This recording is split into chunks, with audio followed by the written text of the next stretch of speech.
ಯಾವ ಪರಮೇಶ್ವರನಾದರೂ ಆ ವಾಕ್ಯಗಳು ಕೇಳಿದಾಕ್ಷಣವೇ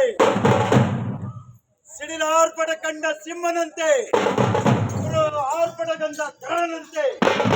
ಕೊಲಲೆ ಕೊಲಲೆ ಕೊಲಲೆ ಎಂದು ಕೂಗುತ್ತಾ ತನ್ನ ಕೈಯಲ್ಲಿದ್ದಂತಹ ತ್ರಿಶೂಲವನ್ನ ಗಗನ ಮಂಡಲ ಇಸದಕ್ಷಣ ತನ್ನ ಕೈಯಲ್ಲಿದ್ದಂತಹ ಕಮರುಗನ ಅನಂತ ಕೋಟಿ ಸಿಡಿಲು ಮಿಂಚು ತರುವುದಂತೆ ಡಮ ಡಮ ಡಮ ಡಮ ಡಮ ಡಮ ಎಂದು ರುದ್ರ ತಾಂಡವನ ಆಡುತ್ತಿದ್ದಾರೆ.